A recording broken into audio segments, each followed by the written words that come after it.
Eons calendars are back. Head on over to dftba.com/eons to order one.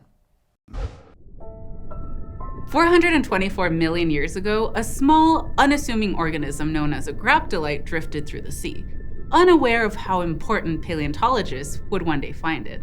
Though only a few centimeters long, these graptolites would help unlock much bigger secrets of the Silurian period. For a long time, paleontologists thought the Silurian was a time of relative stability, with life recovering and flourishing after the mass extinctions at the end of the Ordovician period.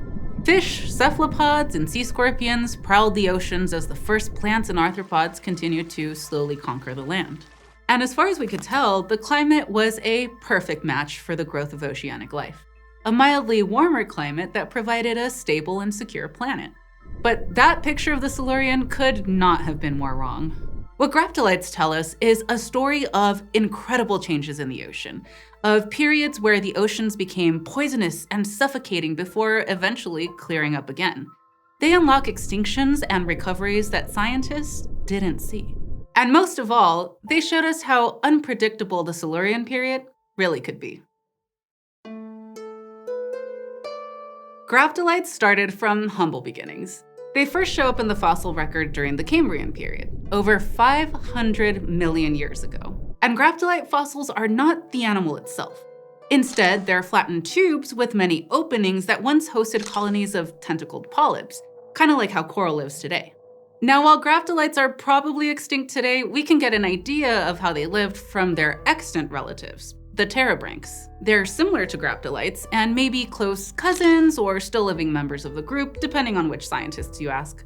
Both are filter feeders, with early graptolite colonies using their tentacles to snag plankton out of the water from their location fused to the sea floor. But towards the end of the Cambrian, graptolites gained one big evolutionary advantage that living terebranchs lack: the ability to move.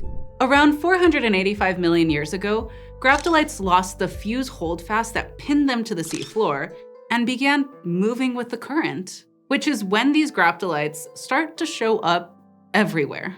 These drifting graptolites spread around the world faster than the species attached to the seafloor, carried much further than any organism tied to the ocean floor could hope to travel. They might also have been capable of moving themselves, creating momentum through the filter-feeding movement of their tentacles. The free-floating graptolites even changed shape, becoming more cone-like and more symmetrical, making them stable and able to withstand currents. They became well adapted to living in deep ocean environments too, capturing plankton as they floated in the open water. And their abundance and widespread nature has made these tiny organisms hugely useful, because they allow us to trace some pretty big changes in the ocean that forever changed our view of the Silurian. In the 1990s, graptolite researchers started noticing some strange trends recorded in the Silurian rocks of the Northern Hemisphere, including the Nordic countries and Central Europe. There would be sudden periods where groups of graptolites would become extinct, only to be replaced by a species or two of graptolites that moved in from somewhere else. Slowly, the researchers realized that these changes in graptolites matched changes in the rock record, fluctuations between deep-water black clay deposits and shallow-water deposits of limestone. Where the rock showed signs of a deep ocean, there were graptolites. And when there were shallow water signals like limestone, graptolites would not only disappear, but their forms would go extinct entirely. These major shifts back and forth suggested that something very big was happening with the ocean. And it seemed to be happening very quickly, with the environment changing between two different types every 10,000 to 200,000 years. Scientists began to realize that this pattern of change was also replicated in other small, specialized marine creatures of the Silurian, like the eel-like conodonts and clam-like brachiopods. These ocean environment types were given names: primo episodes and secundo episodes. While it's still debated what caused them, some scientists think it's related to changes in how water circulated. We think that primo episodes probably had oceans that looked a lot like ours, with cold water at the poles and warm water near the equator. The cold water would sink, causing circulation in the deep ocean that kept oxygen distributed throughout the water column. But during the secundo episodes, something changed that pumping system. Without cycling of cold water at the poles, the ocean became stratified with different layers that didn't mix much. The bottom layer of the ocean in particular became anoxic. It lost its oxygen. These events happened at least 15 times throughout the Silurian, and we're still not actually sure why. It's possible that changes in the Earth's orbit around the sun caused them, much like changes we see recorded in the Pleistocene epoch. But the Silurian was also very different from the Earth today in a number of other ways. For one, there were few to no plants living on land. This meant that any wind or water would erode the continents pretty quickly. Plus, the supercontinent Gondwana was located near the South Pole, which meant that if there were glaciers, they would accelerate that weathering. There's also evidence of massive dust storms during this time, which may have filled the oceans with nutrients, changing productivity and carbon storage. This caused waters to lose oxygen, especially at the bottom of the ocean. Normally, we assume oxygen is a good thing, but not all organisms like to live in high oxygen environments. This is especially true for certain bacteria, some of which produce hydrogen sulfide that can build up and make the water toxic. So during warm periods, the oceans lost their oxygen and gained hydrogen sulfide, which made them much harder to live in. Unless, of course, you were adapted to survive these things, the way that the free-floating graptolites were. They flourished in deep water, seemingly indifferent to low oxygen conditions. Unlike many other animals, graptolites appear to have thrived in warmer secundo climates with vast seas. But their ranges shrank and shifted during cooler, oxygenated primo climates, which killed off graptolites that couldn't adapt to a drop in sea level. Their place would eventually be taken over by other species of graptolites, moving in from deeper waters once the sea levels rose again. But it became harder and harder each time this cycle happened. By killing off graptolites that couldn't survive in shallower, oxygen-rich water, only deep water, free-floating varieties were able to survive. This left a strongly limited gene pool, one that might have not had time to recover or become ecologically diverse before the climate shifted again. In fact, immediately after these extinction events, the fossil record of the Silurian shows the same trend in graptolites over and over again. Initially, a species from the open ocean moves into an offshore area.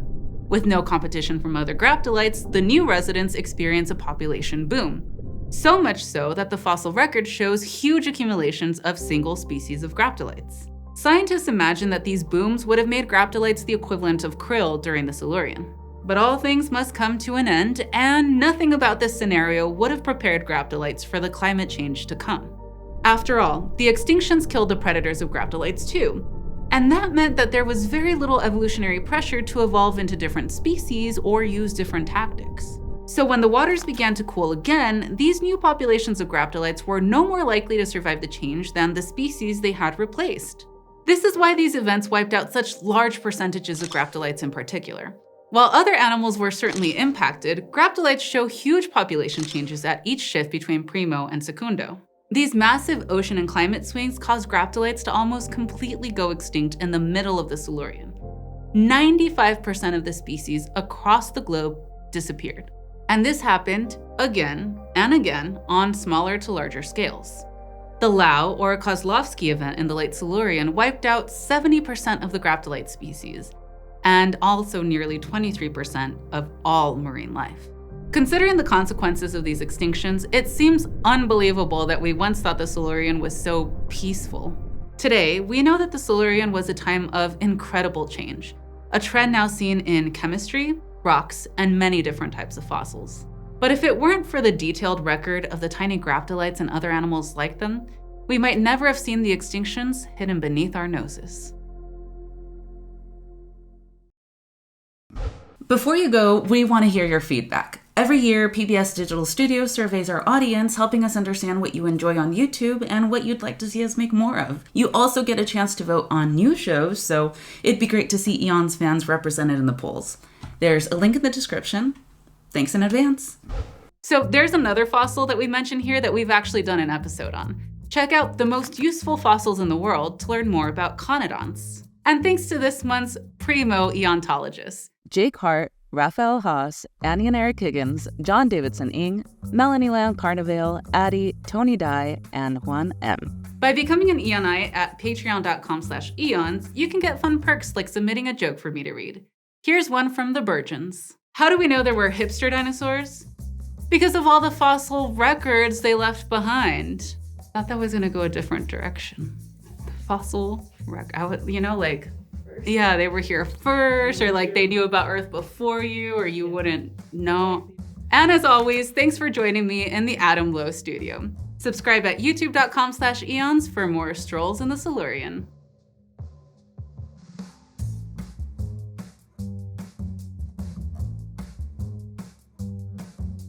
Trying to not move so much so my skulls can stay facing. I normally go so fast, I'm going to indulge the slowness for my kitty earrings today. Maybe I should get clip-ons next time. But they're so cute, okay. The free-floating graptolites. The free-floating graptolites even change shape, becoming more calm. They're now my little comfort toys. This is fine. Is the blooper just gonna be me looking up into space trying to fix these cats? That's fine, it's worth it.